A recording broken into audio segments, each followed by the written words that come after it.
तो relativity of length के बारे में प्रॉब्लम है, और उस प्रॉब्लम में सबसे पहले हम जाते हैं और स्टेटमेंट को देखते हैं कि इसकी स्टेटमेंट क्या है इस प्रॉब्लम की।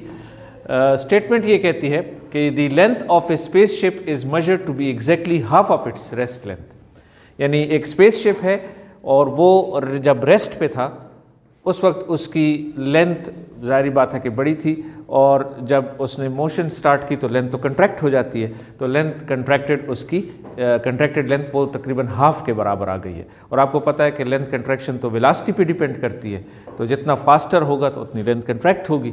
तो इसलिए ये कह रहा है फर्स्ट पार्ट में कि to 3 significant figures what is the speed parameter beta, कि आप स्पीड पैरामीटर बीटा मालूम करें of the spaceship relative to the observers frame.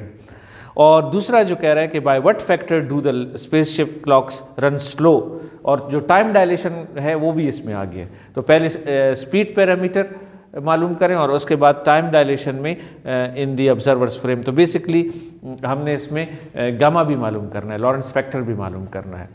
तो इनिशियली अगर आप इसको देखें तो हमारे पास जो डाटा गिवन है वो ये है कि हमारे पास L0 और L, और उनके हिसाब से अभी हमने किस तरीके से प्रॉब्लम को अटैक करना है।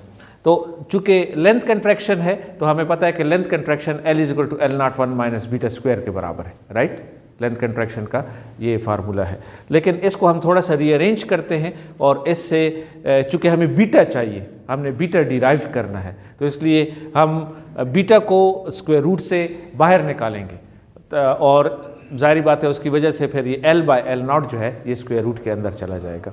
तो अगर इसको मैं स्क्वायर कर दूं, आप देख रहे हैं तो 1 - बीटा स्क्वायर, और फिर उसके बाद अगर इसको फर्दर रीअरेंज करें इस केस में आप देखें तो स्क्वायर ले लिया है, फिर 1 को इधर ले आए हैं, और फिर बीटा स्क्वायर, और बीटा जो है वो 1 - L/L0 स्क्वायर के बराबर आ गया। तो ये पहली जो हमने कैलकुलेशन की है इसमें हमने ये किया है कि लेंथ कंट्रैक्शन के फार्मूले को यूज़ किया है, क्योंकि उसके अंदर बीटा है, और चूंकि हमें डाटा में लेंथ्स दी गई हैं तो इसलिए चूंकि उसके अंदर बीटा है तो हमने बीटा को स्क्वायर रूट से बाहर ले आए हैं। अब इसके बाद आपको पता है कि आप इसमें वैल्यूज पुट करेंगे, और L और L0 की अगर हम इसमें वैल्यूज पुट करें तो हमारे पास जो उसने कहा है कि हाफ ऑफ द लेंथ है, ठीक है ना। तो अगर हम L0 को 2L पुट कर दें तो LL कैंसिल हो जाएगा और 1 और 2 हमारे पास रह जाएगा। तो जब सिंपल कैलकुलेशन अगर आप ये करें तो आपके पास बीटा जो है वो 0.866 के बराबर आता है।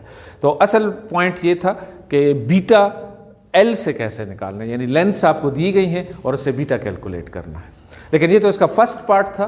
सेकेंड पार्ट में ये है कि आप इसके लिए टाइम डायलेशन, तो लॉरेंस फैक्टर भी कैलकुलेट करें। अब चूंकि बीटा हमें ऑलरेडी पता है और हमने गामा कैलकुलेट करना है, तो टाइम डायलेशन भी हमें चाहिए था, लेकिन time dilation basically Lawrence factor है, तो वो हम अगर लॉरेंस फैक्टर कैलकुलेट करें तो हमारे पास गामा = 2 आता है। तो ये इसका सेकंड पार्ट है कि, और फिर आप इसको यानी टाइम डायलेशन के फार्मूले में इसको आप सब्स्टिट्यूट कर सकते हैं।